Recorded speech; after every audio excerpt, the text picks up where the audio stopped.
Welcome back to Golden Stories. If you're enjoying this story, don't forget to like, comment, and subscribe so you never miss a moment of the drama. The polished mahogany doors of Whitmore and Price Enterprises boardroom clicked open. A young black man in a sleek, custom-tailored suit entered, his presence quiet but impossible to ignore. Sunlight caught the silver cufflinks on his wrists, glinting like a subtle warning. "I'm not just anyone." "Excuse me," said Brenda, the receptionist, her voice sharp and brittle. She rose, planting herself like a barrier. "This is a private meeting. You're not on the list." He smiled faintly, unbothered, and walked past her with measured steps, taking the last chair at the far end of the long, glossy table. His leather portfolio landed with a soft thud, a sound that drew every eye and quieted every murmur. Tom Richards, the CFO, leaned back, tilting his chair like he owned the room. "Well, this is unexpected," he said, voice dripping with condescension. "Security's gone soft. Now anyone with a suit thinks they can waltz in here." Some executives chuckled nervously. Others just stared, unsure whether to laugh or intervene. Brenda's hands clenched at her sides. "Sir, I don't know who you think you are, but this is a restricted meeting. Leave immediately, or I'll call security." He said nothing. He only let his eyes sweep the room, calm, steady, unflinching. Richards leaned forward, smirk fixed. "Kid, let's be honest. You're out of your depth. Maybe start with an internship somewhere. This is big league business. You don't belong here." A tense silence filled the room. Not respect, but collective arrogance. They had already misjudged him. Finally, he opened his portfolio. Brenda gasped, clutching her bag as if he'd drawn a weapon. "Security!" she hissed. He slid a single sheet across the table, crisp and commanding attention. Richards reached for it with an amused smirk, expecting a minor proposal or generic document. His eyes widened, then stilled. Other executives leaned in, their laughter dying mid-breath, their smirks faltering. And the young man? He leaned back, serene, letting them stew in their discomfort. Every twitch, every falter in their posture whispered one truth. They had severely underestimated him. The room had gone still, the kind of still that presses on your chest and makes every misstep louder than a drum. Richard's smirk faltered as he stared at the sheet of paper sliding across the table like a silent warning. He picked it up, thinking he'd uncover a minor proposal or some generic report. Instead, his eyes froze mid-scan. The letterhead bore the name he knew all too well: Whitmore and Price Enterprises, Office of the CEO. A murmur rippled through the room, quickly swallowed by disbelief. Brenda's jaw dropped. Her fingers trembled over the phone. Too late.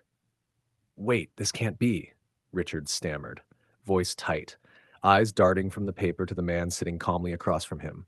The young man leaned back, arms folded, expression calm as a lake at dawn. "You all seem surprised," he said softly, almost teasingly. "I'm the CEO." A stifled gasp erupted from the other executives. Some sank into their chairs, faces pale. Others fumbled with notebooks and pens, as though writing the truth down could make it disappear. Brenda's hands flew to her mouth.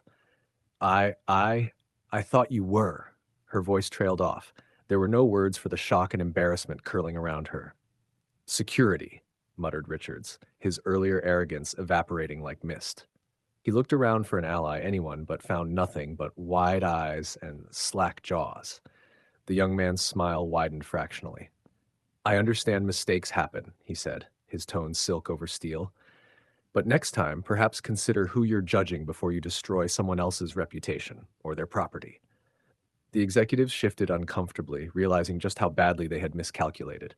Every sneer, every laugh, every dismissive comment, they had laid it all bare in front of the person who held the power to fire, promote, or change their entire careers. Brenda sank into her chair, utterly defeated, while Richard's throat worked silently. The humiliation was palpable, sharper than any formal reprimand could ever be. The young man gathered his portfolio, standing slowly. The sunlight caught the cufflinks again, a quiet reminder. Underestimating him had been a grave mistake. He walked toward the door, leaving behind a room charged with regret, awe, and a lesson burned into memory. Never judge a book by the suit it wears. The hallway outside the boardroom was quiet, almost eerily so, as the young CEO walked with measured steps. Behind him, the executives sat frozen, struggling to piece together how their arrogance had crumbled in a single moment. He paused at the reception desk, eyes locking with Brenda. "I'll be expecting a formal apology." he said smoothly, voice calm but carrying an unmistakable weight, and make sure your team understands exactly who they're dealing with next time. Brenda's face burned crimson. She opened her mouth, but no words came. All the rehearsed comebacks she had stored over the years dissolved under the gravity of the moment. In the boardroom, Richards tried to reclaim authority, clearing his throat. Let's move on, he muttered, but the energy had shifted irreversibly. The executives, once cocky, now sat on edge, aware that their misjudgment had left them vulnerable.